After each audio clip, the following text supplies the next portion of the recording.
Hi all, welcome back to click. ഈ വീഡിയോയിൽ നമ്മൾ ത്രെഡ്സ് എന്ന ടോപ്പിക്കാണ് ഡിസ്കസ് ചെയ്യുന്നത്. നമുക്കറിയുന്ന കാര്യമാണ് thread is a light weight process.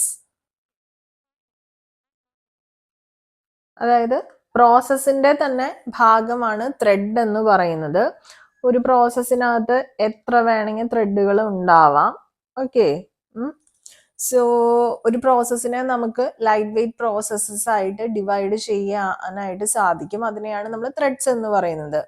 ഓരോ ത്രെഡിനും ഇപ്പൊ ദേ ഈ ഒരു പ്രോസസ്സ് എടുക്കുകയാണെങ്കിൽ അതിനകത്ത് 3 ത്രെഡുകളാണ് വരുന്നത്. സോ അതിനകത്ത് ഓരോ ത്രെഡിനും അതിൻ്റെതായിട്ടുള്ള രജിസ്റ്റേഴ്സ് കാണും, സ്റ്റാക്ക് കാണും, കൗണ്ടർ കാണും. ഓക്കെ. പക്ഷെ എല്ലാ ത്രെഡ്സിനും, ഒരു പ്രോസസ്സിന്റെ എല്ലാ ത്രെഡ്സിനും same code, same data, same set of files ആയിരിക്കും ഉണ്ടായിരിക്കുക. ഒരു എക്സാമ്പിൾ പറയുകയാണെങ്കിൽ നമ്മളിപ്പോൾ MS വേർഡ് എടുക്കുകയാണെന്ന് വിചാരിക്കുക. MS വേർഡ് ഒരു പ്രോസസ് ആണെങ്കിൽ അതിനകത്തുള്ള ഓട്ടോ സേവ് എന്ന് പറയുന്നത് ഒരു ത്രെഡാണ്. അതിനകത്ത് നടക്കുന്ന സ്പെൽ ചെക്ക് അത് മറ്റൊരു ത്രെഡാണ്. അതുപോലെ തന്നെ ഇപ്പൊ ഫോർമാറ്റ്സ് എടുക്കുകയാണെങ്കിൽ അത് വേറൊരു ത്രെഡാണ്. ഓക്കെ. ഇതിനകത്ത് നമ്മൾ നോക്കുകയാണെങ്കിൽ ഓരോ ത്രെഡിനും അതിൻ്റെതായിട്ടുള്ള രജിസ്റ്റേഴ്സ് കാണും, സ്റ്റാക്ക് കാണും, കൗണ്ടർ കാണും. പക്ഷെ ഈ എല്ലാ ത്രെഡ്സും ഷെയർ ചെയ്യുന്നത് സെയിം കോഡും സെയിം ഡേറ്റയും സെയിം ഫയൽസ് ഒക്കെ തന്നെ ആയിരിക്കും. നമുക്കൊന്ന് ഒരു process and thread comparison just ഒന്ന് പറഞ്ഞു പോവാം. Process and threads. അതായത് നമുക്കറിയാം പ്രോസസ് എന്ന് പറഞ്ഞിട്ട് വെച്ചാൽ അതിനകത്ത് നമുക്ക് സെയിം മെമ്മറി ഏരിയ ഷെയർ ചെയ്യാനായിട്ട് സാധിക്കില്ല. സെയിം മെമ്മറി ഏരിയ ഓക്കെ, അത് ഷെയർ ചെയ്യാനായിട്ട് പ്രോസസ്സിനകത്ത് സാധിക്കില്ല. ത്രെഡ്സിന് എന്ത് ചെയ്യാനായിട്ട് സാധിക്കും? ഒരു സിംഗിൾ പ്രോസസ്സിന്റെ ത്രെഡ്സ് ആണെങ്കിൽ അതിന് സെയിം മെമ്മറി ഏരിയ ഷെയർ ചെയ്യാനായിട്ട് സാധിക്കും. ഒരു പ്രോസസ്സ് ക്രിയേറ്റ് ചെയ്യണമെങ്കിൽ കൂടുതൽ സമയം എടുക്കും അല്ലേ? It takes more time to create a process and in case of thread it takes very less time to create a thread because thread is a part of a process. Okay. ഇനി വേറൊരു കാര്യം നിങ്ങൾ consider ചെയ്ത് നോക്കൂ. Switching. പ്രോസസ്സുകൾ നമ്മൾ switch ചെയ്യുന്നതിന് കൂടുതൽ ടൈം എടുക്കും. പക്ഷെ കമ്പാരിറ്റീവ്ലി ത്രെഡ്സ് തമ്മിൽ, ഒരു പ്രോസസ്സിന്റെ തന്നെ ത്രെഡ്സ് ആണെങ്കിൽ സ്വിച്ച് ചെയ്യണമെങ്കിൽ അതിന് വലിയ സമയമൊന്നും എടുക്കില്ല. പാരലൽ ആക്ടിവിറ്റീസ് ആണെങ്കിൽ നമുക്ക് ത്രെഡ്സ് ഡിപ്പെൻഡ് ചെയ്യാനായിട്ട് സാധിക്കും. പ്രോസസ്സ് ത്രെഡ്സിന്റെ അത്രയും ഫ്ലെക്സിബിൾ ആയിരിക്കില്ല, ഫാസ്റ്റ് ആയിരിക്കില്ല. Not suitable for parallel activities എന്ന് തന്നെ നമുക്ക് വേണമെങ്കിൽ പറയാം. ഇനി life cycle of a thread ആണ് ഇവിടെ കാണിച്ചിരിക്കുന്നത്. It starts with the state new. നമുക്ക് ഏതൊക്കെ സ്റ്റേറ്റ്സ് ആണെന്നുള്ളത് നോക്കാം. ന്യൂ വരുന്നു, റെഡി വരുന്നു, അതും പ്രോസസ്സിൽ ഉണ്ടായിരുന്നതാണ്. റണ്ണിങ് വരുന്നു, റണ്ണിങ് കഴിഞ്ഞ് കംപ്ലീറ്റഡ്. ഓക്കെ, ഇതും പ്രോസസ്സിൽ ഉണ്ടായിരുന്നതാണ്. സ്ലീപ്പിംഗ് ആവാം, വേണമെങ്കിൽ ഒരു ത്രെഡ് സ്ലീപ്പിംഗ് ആവാം. സ്ലീപ്പിംഗ് ആയിരിക്കുന്ന ത്രെഡ് പിന്നെ റീസ്റ്റാർട്ട് ചെയ്യുന്നത്, അത് നെക്സ്റ്റ് അതിന്റെ ട്രാൻസ്ഫർ പോകുന്ന ഏതിലേക്കാണ്? റെഡി സ്റ്റേറ്റിലോട്ടാണ്. ഇതേ കണ്ടില്ലേ? ദെൻ നെക്സ്റ്റ് റണ്ണിങ്ങിലായിരിക്കുന്ന ഒരു ത്രെഡ് വേണമെങ്കിൽ നമുക്ക് ബ്ലോക്ക് ചെയ്യാം. ബ്ലോക്ക്ഡ് ആയിരിക്കുന്ന ഒരു ത്രെഡ് അതിനുശേഷം റെഡി സ്റ്റേറ്റിലോട്ടാണ് പോകുന്നത്. അതും നോട്ട് ചെയ്ത് വെക്കുക. അപ്പോൾ life cycle of a thread ഇങ്ങനെയാണ് വരുന്നത്. ന്യൂ ആയിരിക്കുമ്പോൾ ഇത് മെയിൻ മെമ്മറിയിലായിരിക്കും റിസൈഡ് ചെയ്യുന്നത്. റെഡി സ്റ്റേറ്റിലായിരിക്കുന്ന ഒരു ത്രെഡ് മെയിൻ മെമ്മറിയിലായിരിക്കും റിസൈഡ് ചെയ്യുന്നത്. ദെൻ റണ്ണിങ്ങിലോട്ട് പോകുന്നുണ്ട്. അത് ഡിസൈഡ് ചെയ്യാൻ വേണ്ടിയിട്ട് നമുക്ക് ത്രെഡ് ഷെഡ്യൂളേഴ്സ് കാണും കേട്ടോ. നേരത്തെ നമ്മൾ റെഡി ടു റണ്ണിങ് സ്റ്റേറ്റിൽ, പ്രോസസ്സ് റെഡി ടു റണ്ണിങ് സ്റ്റേറ്റിലേക്ക് പോവുകയാണെങ്കിൽ നമ്മൾ CPU ഷെഡ്യൂളിംഗ് അൽഗോരിതംസിനെ ബേസ് ചെയ്തിട്ടായിരുന്നു ചെയ്തിരുന്നത്. So in case of threads there will be thread scheduler. Okay. പിന്നെ റണ്ണിങ് ആണെങ്കിൽ റണ്ണിങ് എന്ന് ബ്ലോക്ക്ഡ് സ്റ്റേറ്റിലേക്ക് ഇൻ കേസ് ഒരു IO റിക്വയർമെന്റ് ഒക്കെ വരുവാണെങ്കിലാണ് പോവുക. പിന്നെ നമുക്ക് എക്സ്പ്ലിസിറ്റ് ആയിട്ട് വേണമെങ്കിൽ സ്ലീപ്പ് ചെയ്യാനായിട്ട്, കുറച്ച് നേരം അടങ്ങി ഒതുങ്ങി ഇരിക്കാനായിട്ട് ത്രെഡിന്റെ അടുത്ത് പറയാവുന്നതാണ്. അതാണ് സ്ലീപ്പിംഗ് എന്ന് പറയുന്നത്.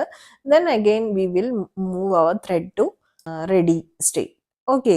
റണ്ണിങ്ങിലുള്ളത് എക്സിക്യൂഷൻ കഴിഞ്ഞ കംപ്ലീറ്റഡ് സ്റ്റേറ്റിലായിരിക്കും എത്തിച്ചേരുന്നത്. ഓക്കെ, ഇത്രയേ ഉള്ളൂ ഒരു ത്രെഡിന്റെ ലൈഫ് സൈക്കിൾ എന്ന് പറയുന്നത്. Very simple. Now let's discuss about the types of threads. രണ്ട് ടൈപ്പ് ത്രെഡ്സ് ആണുള്ളത്, യൂസർ ലെവൽ ത്രെഡ്സും കേർണൽ ലെവൽ ത്രെഡ്സും. യൂസർ ലെവൽ ത്രെഡിന്റെ കാര്യത്തിൽ എങ്ങനെയാ വെച്ചാല് ഒ എസിന് അറിയില്ല ഇങ്ങനെ ത്രെഡ്സ്, ഒരു പ്രോസസ്സിനകത്ത് ത്രെഡ്സ് ഉണ്ട് എന്നുള്ള കാര്യം തന്നെ. ഓക്കെ, നമ്മൾ നേരത്തെ പ്രോസസ്സ് ആയിട്ട് റിലേറ്റഡ് ആയിട്ടുള്ള എല്ലാ ഡേറ്റയും നമ്മളൊരു എവിടെയായിരുന്നു, ഒരു പ്രോസസ് കൺട്രോൾ ബ്ലോക്ക് എന്ന് പറയുന്ന ഡേറ്റ സ്ട്രക്ചറിൽ സ്റ്റോർ ചെയ്യുമെന്ന് നമ്മൾ പറഞ്ഞിട്ടുണ്ടായിരുന്നു. ഈ PCB നമ്മുടെ കേർണൽ ഏരിയയ്ക്ക് അകത്തായിരിക്കും സ്റ്റോർ ചെയ്യുന്നുണ്ടായിരിക്കാം. ഇതുപോലെ ത്രെഡിന്റെ കുറിച്ചുള്ള എല്ലാ ഡീറ്റെയിൽസും നമ്മൾ സേവ് ചെയ്യുന്നത് ഒരു TCBക്ക് അകത്തായിരിക്കും, അതായത് ത്രെഡ് കൺട്രോൾ ബ്ലോക്ക്.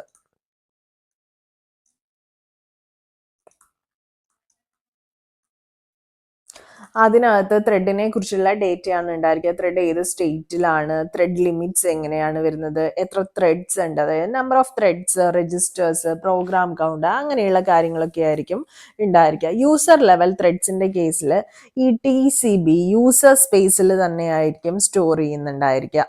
ഓക്കെ, അതായത് നമ്മുടെ OSന് അതുകൊണ്ട് തന്നെ ഇങ്ങനെ ഒരു ത്രെഡ് ഉണ്ട് എന്നുള്ള കാര്യം അൺനോൺ ആയിരിക്കും.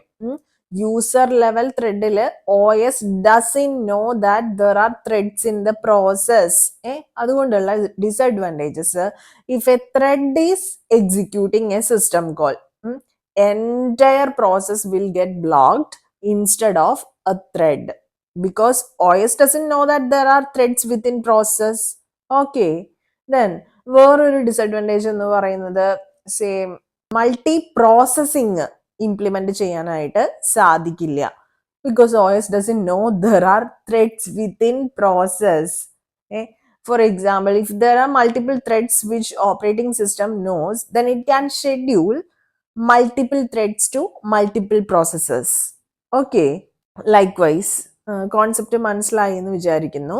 പക്ഷെ ഇതിന് കുറച്ച് അഡ്വാൻറ്റേജസ് ഒക്കെ ഉണ്ട്. ലൈക്ക് കോണ്ടെക്സ്റ്റ് സ്വിച്ചിങ്, ഈ ത്രെഡ്സ് തമ്മിലുള്ള കോണ്ടെക്സ്റ്റ് സ്വിച്ചിങ് എന്തായിരിക്കും, ഫാസ്റ്റർ ആയിരിക്കും. കാരണം നമുക്ക് കേർണൽ സ്പേസിലോട്ട് പോയിട്ട് എന്ത് ചെയ്യേണ്ട ആവശ്യമില്ല, ത്രെഡ്സ് സ്വിച്ച് ചെയ്യേണ്ട ആവശ്യം വരുന്നില്ല. കാരണം യൂസർ സ്പേസിൽ തന്നെ നമുക്കിത് ചെയ്യാനായിട്ട് സാധിക്കും. യൂസർ ലെവൽ ത്രെഡ്സിന് ഏത് ഓപ്പറേറ്റിംഗ് സിസ്റ്റത്തിൽ വേണമെങ്കിൽ റൺ ചെയ്യാനായിട്ട് സാധിക്കും. അതായത് these user level threads are not OS dependent. OS dependent അല്ല ആര്, യൂസർ ലെവൽ ത്രെഡ്സ് കേട്ടോ. പിന്നെ യൂസർ ലെവൽ ത്രെഡ്സിന് അതിൻ്റെതായിട്ടുള്ള ഷെഡ്യൂളിംഗ് അൽഗോരിതം വേണമെങ്കിൽ ഫോളോ ചെയ്യാവുന്നതേ ഉള്ളൂ. ഇതൊക്കെയാണ് യൂസർ ലെവൽ ത്രെഡ്സിന്റെ അഡ്വാൻറ്റേജസ്. ഇനി നമുക്ക് കേർണൽ ലെവൽ ത്രെഡ്സ് നോക്കാം.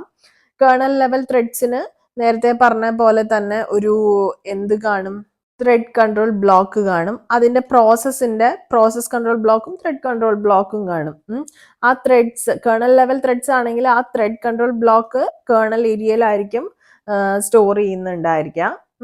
ഒരു സിസ്റ്റം കോള് എക്സിക്യൂട്ട് ചെയ്യുകയാണെങ്കിൽ ഈ കേർണൽ ലെവൽ ത്രെഡ്സിനകത്ത് only the corresponding thread which has executed the system call will be blocked instead of entire process. നേരത്തെ അങ്ങനെ ആയിരുന്നില്ല. നമുക്ക് യൂസർ ലെവൽ ത്രെഡിന്റെ കേസിലാണെങ്കിൽ എങ്ങനെയാണ്, ഒരു ത്രെഡ് സിസ്റ്റം കോൾ എക്സിക്യൂട്ട് ചെയ്യുകയാണെങ്കിൽ entire പ്രോസസ്സും ബ്ലോക്ക് ആയി തീരും.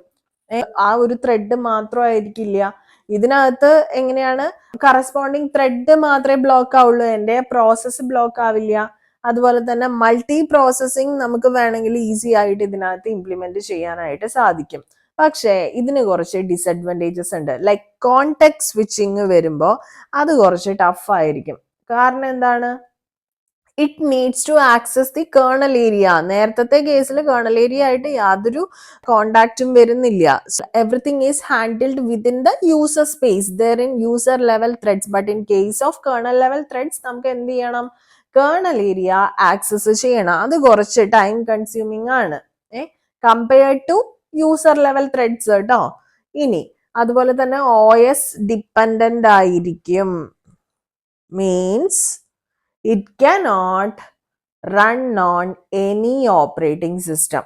നേരത്തെ യൂസർ ലെവൽ ത്രെഡ്സ് ഏത് ഓപ്പറേറ്റിംഗ് സിസ്റ്റത്തിൽ നമുക്ക് റൺ ചെയ്യായിരുന്നു. Also it cannot have its own scheduling algorithm because the scheduling algorithm depends on the operating system. Okay, ത്രെഡ്സുമായിട്ട് ബന്ധപ്പെട്ടിട്ടുള്ള ഏറ്റവും ഫണ്ടമെന്റലി നമ്മൾ അറിഞ്ഞിരിക്കേണ്ട ഇമ്പോർട്ടൻ്റ് ആയിട്ടുള്ള കുറച്ച് കാര്യങ്ങളാണ് നമ്മൾ ഈ ഒരു വീഡിയോയിൽ കവർ ചെയ്തത്. നിങ്ങൾക്ക് എന്തെങ്കിലും സംശയങ്ങൾ ഉണ്ടെങ്കിൽ കമന്റ് സെക്ഷനിൽ ചോദിക്കുക. അതുപോലെ തന്നെ വീഡിയോ നിങ്ങൾക്ക് യൂസ്ഫുൾ ആണെങ്കിൽ ലൈക്ക് ബട്ടൺ പ്രസ് ചെയ്യാം.